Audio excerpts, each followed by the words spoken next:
Mupaka shamba letu. Umupaka isoko y'imibereho yacu. Mupaka shamba letu ni ikiganiro kigamije guhijaba abagore bakora ubucuruzi bwambukiranya imipaka n'abandi bagira uruhare muri ubwo bucuruzi. Ngewe ubu bucuruzi bumaze kongeza ku nyungu nyinshi. Uko tuvugana sinshobora gutegera ku muntu ngo ampereze mituweli. Nkarya, nkambara, nkisiga. Hii kazi yangu inanisaidia sana juu nachuruza tomate, matungulu, chonga. Antuka inanisaidia sana juu siwezi kuwa na ile maisha ya omba peke niko najitupa mie peke. Umwana wiga segonderi mwishyurira ishuri bose ubuzima burakomeje. Ni mu rwego rw'umushinga Mupaka shamba letu ugamije kubaka amahoro binyuze mu kubaka ubushobozi mu by'ubukungu ku bagore bakora ubucuruzi bwambukiranya imipaka. Mushyigizwaho n'umuryango mpuzamahanga International Alert binyuze mu mushinga wawo wa Mupaka shamba letu ugamije guteza imbere ubucuruzi buciriritse bwambukiranya imipaka no guteza imbere imibanire myiza mu karere k'ibiyaga bigari by'u Rwanda na Repubulika Iharanira Demokarasi ya Kongo. Ni ku nkunga ya Ambasade ya Swede n'ikigo cy'Ubusuwisi gishinzwe ubufatanye n'iterambere. Ikiganiro Mupaka shamba letu mugikurikira kuri radio y'abaturage ya Huye kuwa gatanu ku 2:15 kugera 2:00 z'umugoroba, kuwa gatandatu kuri radio y'abaturage ya Rubavu ku 2:15 kugera 2:00 z'umugoroba, no kuwa mbere kuri radio y'abaturage ya Rusizi n'ubundi ku 2:15 kugera 2:00 z'umugoroba. Mushobora kandi kuduhamagara ku murongo wacu utishyurwa 8999 cyangwa mugatanga ibitekerezo ku mbuga nkoranyambaga za radio y'abaturage ya Rubavu, radio y'abaturage ya Huye ndetse na radio y'abaturage ya Rusizi. Mupaka shamba letu.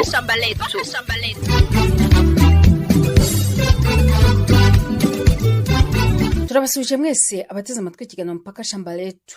Umupaka isoko y'imibereho yacu. Ikiganiro cy'uyu munsi kigiye kwibanda ku buryo bunoze bwo gucunga inguzanyo neza abagore bakora ubucuruzi bwambukiranya imipaka bahabwa. Izo nguzanyo bazibona binyuze mu matsinda mato yo kwisungana bikabafasha kugera ku ntego zabo. Muri kumwe na Solange ya none.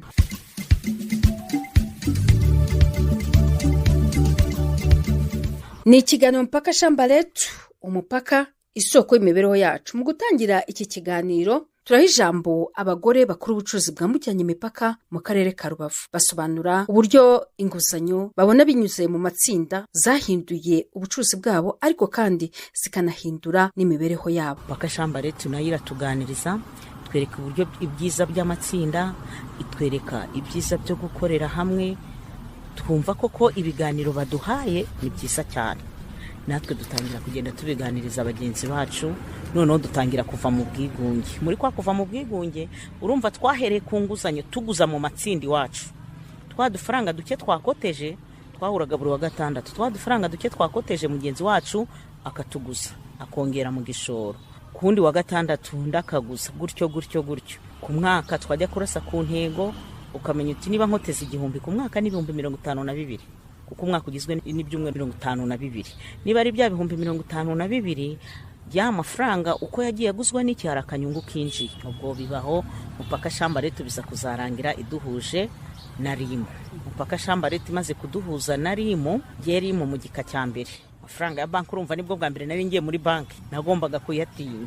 Abandi barayafashe pe, bari batubwiye ngo wenda urafata menshi ayo tutemere kurenza ni 400. Ngiye igika cya mbere nafashe 100 mbona ndaryishyuye neza mu mezi 6. Ya mezi 6 ashize byabaye nkaho bitagenze neza. Ya mezi 6 ashize umushinga wabaye nkaho uhagaze. Babenshi twari tutarajya muri systeme, ariko icyo gihe ntago Rimo yarebaga mu bintu bya systeme cyane. Nyuma turongera turafata. Tugiye gufata igika cya kabiri nafashe amafaranga 400 ndayakoresha nyabyaza umusaruro. Nkabona mu buzima hari ikigenda gihinduka, nkabona mituweli ndi kwibonera ku gihe, ishuri ry'umwana ndi kuryishyurira ku gihe, inzu y'abandi nkodesheje ndi kuyishyurira ku gihe. Nkabona n'utwo nsagura two kwishyura ikimina, ko kwizigama mu kimina. Nkabona n'amafaranga yo kwishyura iki banki. Ayo ndayafata ndayishyura ndayasoza. Ejo bundi noneho tumariye kujya muri systeme byose bimaze kugenda neza. Ubu ndi mu gika cya gatatu nafashe 700. Urumva 700 nabifashe tariki 18 z'ukwezi kwa 12. Ubwo urumva icyo byamfashije mbere nacuruzaga ibasi imwe, ariko ubu turiteranya turi nka bangahe tukagenda tugafata inzu tukarangura niba ari izo tomati, bamwe bakazana itomati bakamena aho ngaho, abandi tukaba tuhafite amaronji, tuhafite imineke, dufitemo imboga, ibintu byose biri aho ngaho, kandi inzu dukoreramo tukayishyura neza nta kibazo, banki tukayishyura neza nta kibazo, naho dukorera no mu magwi wacu ugasanga nta kibazo na kimwe dufite, kubera Mupaka Shambaretu yaduhuje na RIM. Urumva rero inguzanyo ziradufasha. Icyo tubona wenda nk'imbogamizi, nk'ubu nzaba ngeze ku rwego rwo gufata miliyoni, hibaze ske ko ngeze ku rwego rwo kwishyura miliyoni, kuko gufata miliyoni nzayishyura mu mezi 6, urumva byashoboka? Ubwo urumva aho ni imbogamizi ya mbere yatangiye kugira gute kutugonga nkatwe ubwacu ko twabitekerezaga, namwe mudukorera ubuvugizi twumva byibuze Mupaka Shambaretu yakongera amasezerano muri RIM, noneho ya miliyoni wenda tukajya tuyishyura mu mwaka mu mezi 12.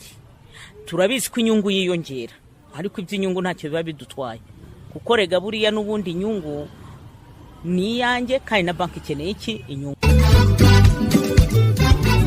Mukomeje gukurikira ikiganiro Mupaka Shambaretu, aho hari mu karere ka Rubavu, tugiye noneho mu karere ka Rusizi. Aha naho abagore n'urubyiruko rukora ubucuruzi bwambukiranya imipaka rwagaragaje uburyo bacunga neza inguzanyo bafata. Baragaragaza kandi n'inzitizi bahura nazo mu gihe bafashe izi nguzanyo binyuze mu matsinda. Amazina yanjye nitwa Nyiramugisha Berita. Uburyo bwo gucunga inguzanyo zacu, iyo twarashe ku ntego, umubyeyi yigeza ku cyo yumva agatekereza yifuza. Nk'icyambere, hari nk'umuntu uba ufite ikibazo cyo kutagira aho aba, akaba yabasha kuba yakigurira ikibanza. Hari igihe uba ufite umwana w'umunyeshuri, bikadufasha kubishyurira amashuri. Nitwuzayisenga Jeanne. Yego.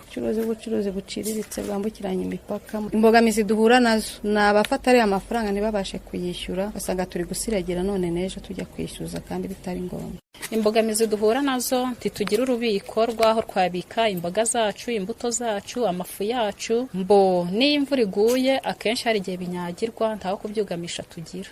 Imbogamizi tubasha guhura nazo ni izijyanye n'uburyo bwo gucuruza, nyine mu soko tumaze komokana izo mboga zacu n'imbuto, nk'imvura ikagwa nta soko tubona duterekamo, noneho n'ikigeretse ku icyo ubona ko hari n'akavuyo banatwirukansa, nta n'isoko tunafite nyirizina. Ubwo buri wese turajajaba tukabona aho tubyerekeza, twabona tubishyira kubera ko nta soko nyirizina dufite. Inguzanyo nyine icyo girumva ko inguzanyo nyirizina ku giti cyanjye mba nagujijeho amafaranga ngajya gucuruza, ngarangura ngajya gucuruza.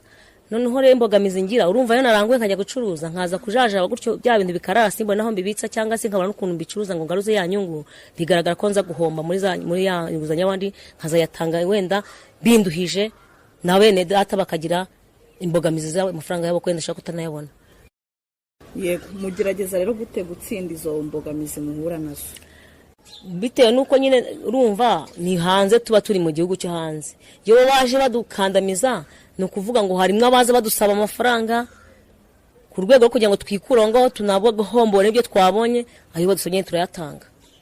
Ni urwo rwego duhomba, mbona nyine ari igihombo, kuko iyo dutanze ya mafaranga mu buryo tutazi, tudafite gahunda, ntabwo biba bitunezeje. n'imbogamizi zo ngizo.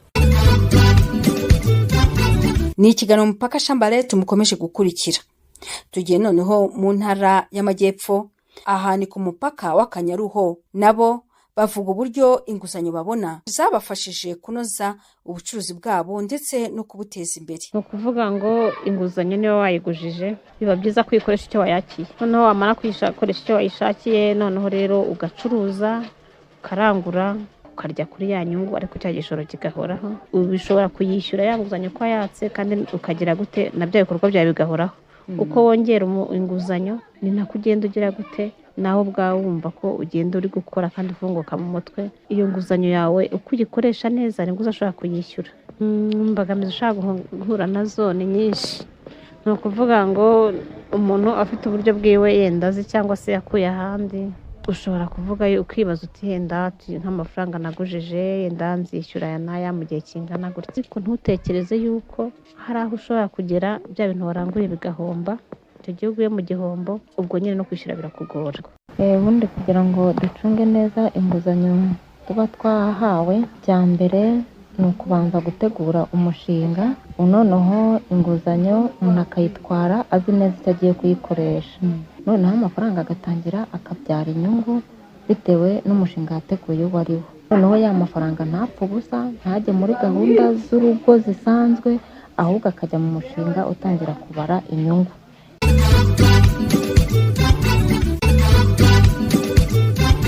Ni ikiganiro Mupaka Shamba Letu, umupaka isoko y'imibereho yacu.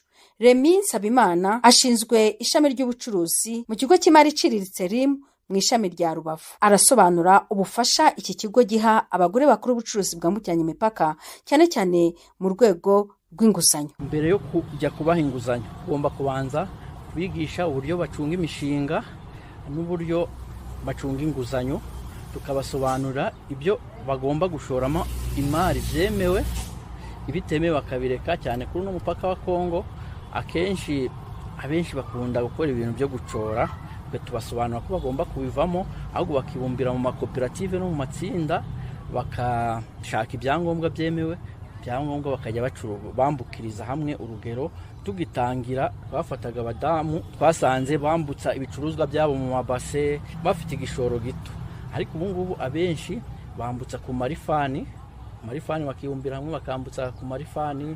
Abandi bajya kurangurayo ibicuruzwa nk'imyenda, ariko bakayisorera mu buryo bwemewe, bakaza bakayicuruza ahangaha mu Rwanda, ku buryo ubona hari aho bavuye hari n'aho bageze.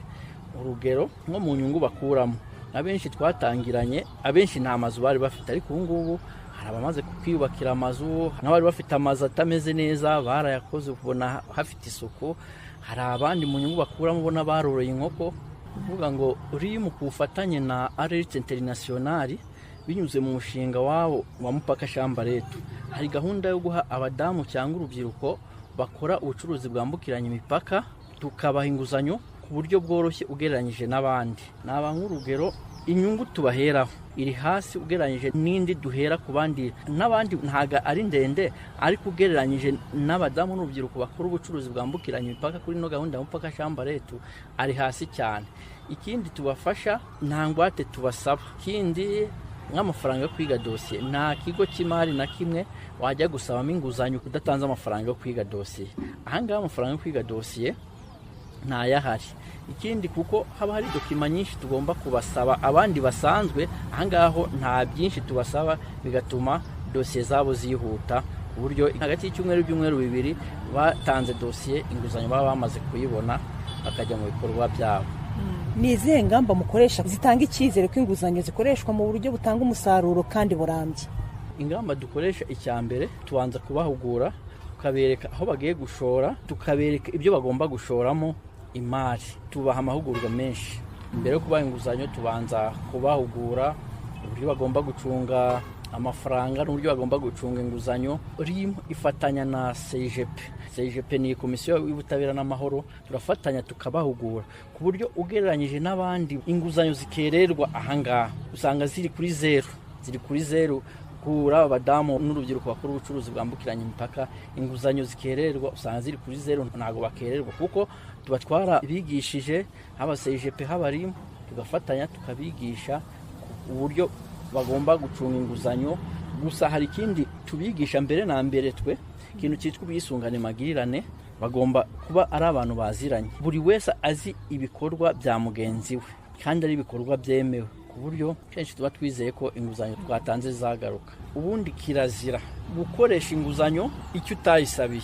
Icyo kirazira, tubanza gusuzuma tukareba ko umushinga ugiye gushoramo ari wo nyawo. Ubwo rero iyo ukoresheje icyo wayisabiye akenshi ntago wahomba. Ikindi, tukagusobanura ko ugomba gusaba inguzanyo ihwanye n'ubushobozi bwawe ku byo umenyereye gukora. Murakoze. Abari bateze amatwi ikiganiro Mupaka Shamba Letu icyo uyu munsi ntaha tugisoreje.